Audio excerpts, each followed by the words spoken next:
गुरदासपुर के इस छोटे से गांव में गुरु की रक्षा के लिए सभी गांव वाले एकजुट हैं। ग्रंथ साहिब की रक्षा के लिए गांव वाले एक साथ आए हैं। कहा गया कि ग्रंथ साहब को आप सुरक्षित जगह भेज दीजिए, पर इन्होंने कहा कि यही हमारी आस्था है, यही हमारे गुरु हैं, इनसे हमारा हौसला है। हम बात कर रहे हैं भारत पाकिस्तान से सटे हुए इस गांव की, जहां पे हौसला गांव वालों का बुलंद है। और इस गुरुद्वारे में जो ग्रंथ साहिब रखी गई है, ये निर्देश आए कि जो बॉर्डर के इलाके हैं वहां से ग्रंथ साहिब को सुरक्षित जगह भेजा जाए। लेकिन यहाँ पे देखिए गांव वालों का जमावड़ा है जो ये कह रहे हैं कि हम अपने ग्रंथ साहिब की रक्षा करेंगे और हम डटे रहेंगे। जंग होती है तो हम अपना गांव नहीं छोड़ेंगे और हम लड़ने के लिए और देश के लिए मरने के लिए तैयार है। ये हौसला यहाँ पे गांव वालों का है, जिसको हम सलाम करते हैं। वाकई में बहुत जज्बा है। और बात करते हैं, देखिए जिन्होंने पुराने दौर में की जंगें देखी उन्हीं से सुन लीजिए कि उनके मन की बात क्या है।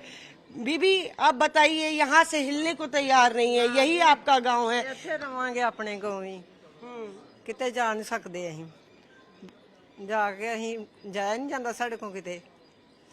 जिस तरह से अभी लगातार पाकिस्तान कोशिश कर रहा है और कई ड्रोन भारत ने गिराए, तो आगे भी हमला हो सकता है, तो डर आपको लगता है? ना डर कोई नहीं सानू लगता, सानू मासा डर नहीं, ना ही किते जावांगे, ਇੱਥੇ ही रवांगे अपने गांव च। आप लोग यहीं डटे रहेंगे? इधर ही डटे रहेंगे। पहले भी जंगें देखी हैं और अभी पहली जंग है। हाँ, पर बॉर्डर पे रहने के आदी हो गए आप। आदि हो गए हैं। है ही बार्डर ते वहां ते बार्डर ते हुण रहना, ਇੱਥੇ ही रहना जाएंगे भी नहीं किते, यहीं जीना है, ਇੱਥੇ ही मरना है, ਇੱਥੇ ही जीना अपने बस। घर को नहीं छोड़ेंगे। ना घर को नहीं छोड़ेंगे। और लगातार यहाँ पे भी ये मांग उठ रही है कि ग्रंथ साहिब को ले जाया जाए। नहीं अहीं भी उन्ना चਿਰ नहीं अहीं जान दिंदे, नहीं जाने देंगे। नहीं जाने देंगे। जे यही चल गए ते अहीं कादे वास्ते आथे। ਇਹਦੇ ਸਹਾਰੇ ਤੇ ਅਸੀਂ ਬੈਠੇ ਦੇ ਆ। उनके सहारे ही ਹਾਂ ਗ੍ਰੰਥ ਸਾਹਿਬ ਦੇ ਸਹਾਰੇ ਅਸੀਂ ਬੈਠੇ ਦੇ ਆ ਇੱਥੇ। जी। ਉਹਨਾਂ ਦੀ ਬੜੀ ਕਿਰਪਾ ਸਾਡੇ ਤੇ।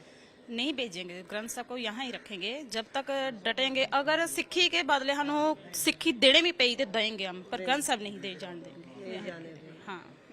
और बाबा आप तो देखते ही आए हैं, बॉर्डर के इलाके में रहे हैं। हमारे को तो कोई डर नहीं, मैं तो आर्मी से रिटायर्ड पर्सन हूँ। हाँ। मेरे को तो कोई डर नहीं। तैयार हैं आप? हम बिल्कुल तैयार हैं, और भी किसी को मदद चाहिए हम वो भी देने को तैयार हैं। हाँ? अगर किसी को मदद चाहिए तो हम वो भी देने को तैयार हैं। मदद भी देने को हाँ, तैयार हैं। हमारे को किसी किस्म का कोई डर नहीं है।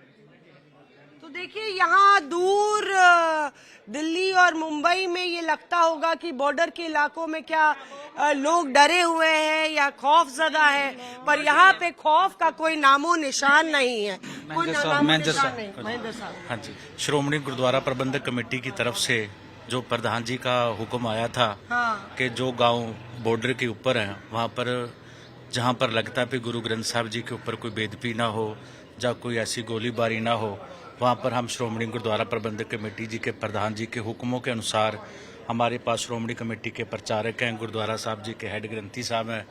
आपने संगत को देखा ही है, कितना उत्साह है इनके मन में कि हम रहें ना रहें पर हमारे गुरु साहब हमारे साथ रहेंगे। जब ऐसी कोई घटना होगी फिर ये गुरु ग्रंथ साहब जी के स्वरूप हम अपने गुरुद्वारा साहब के पास में सत्कार के साथ लेके जाएंगे। हमारा सारा प्रबंध है, गुरु के लंगरों का, दवाइयों का, हॉस्पिटलों का सारा प्रबंध कर रखा है हमने। जी हमको जब आप आए यहाँ पे गांव में तो क्या बोला गांव वालों ने? हमारा संपर्क तो गांव वालों से कल परसों से लगातार रब्ता कायम रखा है हमने, और हमने गांव वालों से ये भी बोला था कि अगर आपको कोई इंस्ट्रक्शन आती है गांव खाली करने की तो तुरंत से हम तक पहुंच जो है की जाए, ताकि हम गुरु ग्रंथ साहब के स्वरूप को है कहीं सही सार्थक जगह पे पहुंचा सके। मगर गांव वालों का ये मानना है कि जब तक हमारी सांस चल रहे हैं, जब तक हमको कोई इंस्ट्रक्शन नहीं आती गांव खाली करने की, तब तक हम गुरु ग्रंथ साहब के स्वरूप जो है गांव से नहीं जाने देंगे। हमने ये भी विनती की थी गांव वालों से कि अगर आपको लगता है कि पैनिक स्थिति में सडनली आपको कहना गांव से मूव करना पड़ता है, तब आप पहले अपना परिवार देखोगे या गुरु ग्रंथ साहब देखोगे। और गांव वालों का मानना है कि हम पहले गुरु ग्रंथ साहब देखेंगे, अपने परिवार बाद में जाएंगे यहाँ से। पहले इन गुरु ग्रंथ साहब जी को हम किसी सार्थक प्लेस पे पहुंचा के फिर अपने गांव को जो है मूव करेंगे। हमारे लिए हमारे पिता, हमारे गुरु ग्रंथ साहब पहले हैं, हमारे बाकी बाद में है। हमारा देश के लिए जो भी करना पड़ेगा उसके लिए हम तैयार होते हैं। देश के लिए जो भी करना पड़ेगा तैयार हैं। और देखिए यहाँ पे कई लोग ऐसे हैं जिन्होंने जंगें देखी हैं, कई लोग ऐसे हैं जो युवा हैं उन्होंने जंगें नहीं देखी हैं। आपका क्या कहना है, क्या कहना चाहेंगे? देश के युवा हैं, क्या तैयार हैं? कोई डर है, खौफ है? नहीं, खौफ तो नहीं है, लड़ने के लिए तैयार है। और श्री गुरु ग्रंथ साहब जी महाराज जी की जो संगत है गाँव की, वो जहाँ से मतलब सेफ जगह लेने के लिए तैयार हैं। कब? जब जहीं कोई प्रॉब्लम होती तो क्रिएट होगी तो। हाँ जी। तो यहाँ पे देखिए जी, हाँ, सारे ने आपको बता दिया, जंग नौजवानों ने, माताओं ने, क्योंकि ये माता हरशरण कौर के वारस हैं, माता भाग कौर के वारस हैं, ये माताओं माता गुजर कौर के वारस हैं। और जहाँ देश तक की गल है कि आप कुर्बान करने के लिए तैयार हैं। और गुरु ग्रंथ साहब सच्चे पातशाह जी के 5-4 दिन से जो तनाव बन रहे हैं, रोजाना अमृत वेले प्रकाश हो रहे हैं, गुरबाणी का पाठ हो रहा है, संगतें आ रही हैं और चढ़दी कला विच ने, और विश्वास भी दवा रहे हैं कि कोई ऐसी अनसुखावी घटना नहीं वापरेगी। और सारे नगर बॉर्डर के लाइन जो जीरो लाइन पे हैं, सारे चढ़दी कला विच ने। और ये वीर जी रजिंदर सिंह जी आप जी को बता देंगे। आप लोग का हौसला इस तरह से है विजेंद्र जी कि ये हौसला बाकी गांव वालों में भी, सब में इसी तरह का जोश है? ऐसे ही है जी। जब पहले भी 1971-65 की जंग हुई तो ये इलाका कहीं शिफ्ट नहीं किया, यहाँ ही लोग रहे, डटे रहे। और अब जो श्रोमणी कमेटी के प्रधान साहब का हुक्म है कि महाराज के स्वरूप जो गुरु ग्रंथ साहब जी हैं उनको सेफ जगह पे चाहिए। लेकिन हमने इलाके में देखा है और लोगों को कहना है कि हम जब तक ऐसी स्थिति नहीं आती तब तक हम यहाँ ही गुरु ग्रंथ साहब को रखें। अगर कोई नौबत आई तो हम गुरु ग्रंथ साहब को पहले सेफ जगह पे चाहेंगे। और इलाका जो है, जो बॉर्डर एरिया के लोग हैं, ये बहुत सख्त हैं, दृढ़ हैं। और कोई भी मुकाबला, फौलाद का जिगर होता है, बॉर्डर पे रहते हैं, फौलाद का जिगर होता है। मुकाबला करने के लिए तैयार हैं और कोई ऐसा डर नहीं है। लोग बहुत मंत्रालय से लगातार ये कहा जा रहा है कि मजहब को बांटने की कोशिश हो रही है पाकिस्तान द्वारा, मजहब को इस्तेमाल करके, लेकिन उसमें भारत को बांटने में सफल नहीं रहे। नहीं, ऐसी कोई जो भी शरारती अंसर हैं उनकी कोई भी जो कोशिश है वे ऐसी नाकामयाब हो जाएगी। जो हमें बांटने का, हम जहाँ हिंदू, सिख, मुसलमान, ईसाई सब इकट्ठे रहते हैं और बड़े प्यार से रह रहे हैं। हाँ जी, बिल्कुल ठीक है जी। हम सारे यहाँ बड़े प्रेम प्यार से रह रहे हैं।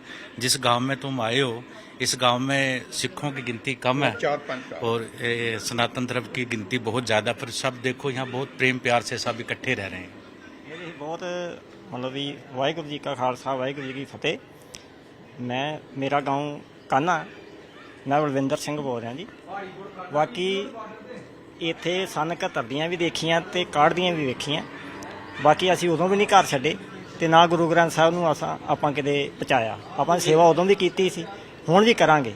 ਲੇਕਿਨ ਸਾਡੇ ਕੋਲੋਂ ਇੱਥੇ ਗੁਰਦੁਆਰਾ ਸਾਹਿਬ ਦੀ ਕਮੇਟੀ ਰਾਤ ਵੀ ਆਈ ਸੀ, ਸਾਨੂੰ ਕਹਿੰਦੇ ਸੀ ਵੀ ਜੇ ਤੁਹਾਨੂੰ ਕੋਈ ਗੁਰੂ ਗ੍ਰੰਥ ਸਾਹਿਬ ਦੀ ਸੇਵਾ ਜਗ੍ਹਾ ਪਹੁੰਚਾਉਣਾ ਹੈ। ਅਸੀਂ ਕਿਹਾ ਜੀ ਪਹਿਲੇ ਜਿੰਨਾ ਚਿਰ ਸਾਡੇ ਸਾਹ ਚੱਲते हैं ना उन्ना चਿਰ गुरु ग्रंथ साहब को नहीं होने देंगे। कह रहे हैं जब तक सांसें चल रही हैं गुरु ग्रंथ साहब को कुछ नहीं होने देंगे और अपने गांव को भी कुछ नहीं होने देंगे। अपने गांव को भी नहीं होने देंगे। अगर नौबत आई तो पहले हमारे सांस बंद होंगे, फिर गुरु ग्रंथ साहब कहीं भी जाएगा। बाकी जो भी असी भारत देश के नाल ना, अगर असी तो जाना इथों जाएंगे नहीं। अगर फौज आती है उसके कंधे ना कंधा मिला के असी पाकिस्तान के नाल लड़ांगे। बाकी जो भी साढ़े कोलों सहूलत हुई फौज नूं भी देंगे ते असी आप भी करांगे जी। तो देखिए यहाँ पे लगातार इस इलाके में पाकिस्तान हमला करने की कोशिश कर रहा है, लेकिन यहाँ पे गांव वालों के हौसले से पाकिस्तान को जवाब मिल गया होगा कि किस तरह से भारत का जिगर फौलाद का जिगर है, क्योंकि मजहब नहीं सिखाता आपस में बैर करना। वाहेगुरु दा खालसा वाहेगुरु दी फतेह। कैमरा पर्सन दीपक बिष्ट के साथ मौसमी सिंह, गुरदासपुर आज तक।